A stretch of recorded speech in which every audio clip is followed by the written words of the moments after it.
जय श्री राधे, जय श्री श्याम। आज हम बड़े ही सुंदर एक भक्त की कथा वर्णन करने वाले हैं।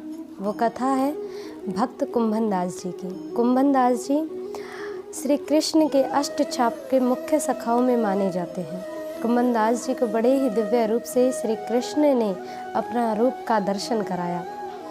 कुंभन दास जी वृद्ध अवस्था में उन्हें सेवा दी गई कि तुम गिरिराज जी के मंदिर में गोवर्धन में जाकर के बड़े भाव से पद गाया करो। कुंभन दास जी की वृद्ध अवस्था, कुंभन दास जी बड़े भाव से ठाकुर जी के आगे पद गाया करते। नित्य श्री कृष्ण को पद गा कर के रिझाया करते। श्री कृष्ण को देखा करते कि आज मेरे कन्हैया ने क्या पहना है, उसी रूप को याद कर करके श्री कृष्ण के लिए पद गाते। अब कुंभन दास जी एक दिन जब पद गा रहे थे तो उनकी दृष्टि पड़ी श्री कृष्ण की तरफ और देखने लगे। बोले, कन्हैया आज तो आप उदास नज़र आते हो, क्या बात है, आपके मुख पर ये उदासी कैसी? तो श्री कृष्ण ने कहा कि बाबा क्या बताएं, आज तो हमें किसी की याद आ रही है। अब तो कुंभन दास जी बोले, चौं लाला किसकी याद आ रही है? तो बोले कि यार कन्हैया कहने लगे, बड़ी ज़ोर से, बहुत ज़ोर से याद आ रही है आज हमें। कुंभन दास जी ने पूछा तो श्री कृष्ण ने कहा कि बाबा आज हमें चोरी करवे की याद आ रही है। अब तो कुंभन दास जी कहने लगे कि लाला तुम्हें याद भी आ रही है तो चोरी करने की?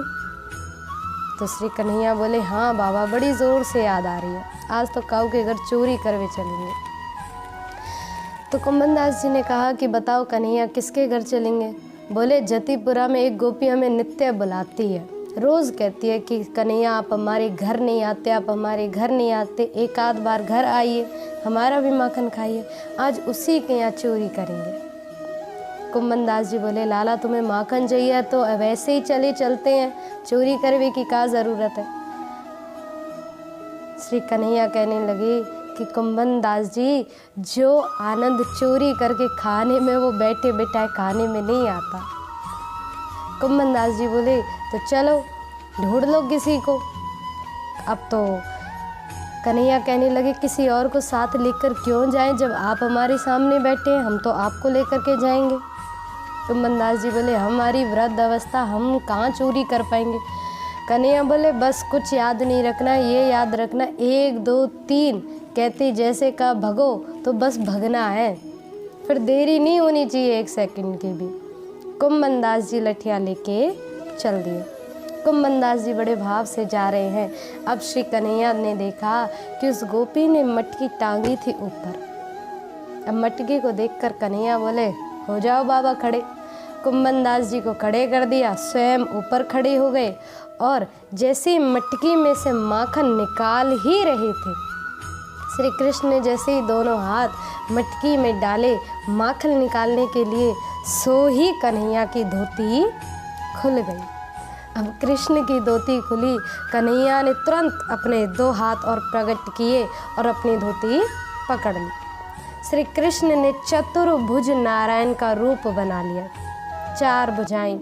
कुंभन दास जी को जैसे ही दर्शन हुए, देखा तो चरणों में लौट गए कि वाह प्रभु, पद गाते रहे तब अपना विशेष रूप नहीं दिखाया और आज चोरी करने के लिए क्या आपके साथ आए? तो प्रभु आपने दिव्य स्वरूप के दर्शन करा दिए, आपने तो अपना दिव्य रूप दिखा दिया। उसी समय किसी ने आकर के कहा कि कुंभन दास जी आपके घर लाला भयो है। कुंभन दास जी को 6 बेटे और थे पहले, लेकिन कुंभन दास जी ने श्री कृष्ण से प्रार्थना करके मांगा था कि प्रभु ऐसा पुत्र मिले जो आपकी भक्ति में संलग्न हो, जो आपकी भक्ति दिव्यता से करे।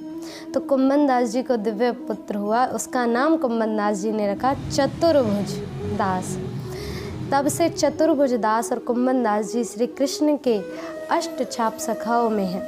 श्री कृष्ण की दिव्य भक्ति कन्हैया ना जाने कैसे रीझ जाते हैं। बस श्री कृष्ण की भक्ति करते रहें, उन्हें याद करते रहें तो अवश्य ही कन्हैया एक ना एक दिन तो हमें भी दर्शन देने ज़रूर आएंगे। जय श्री राधे, जय श्री श्याम।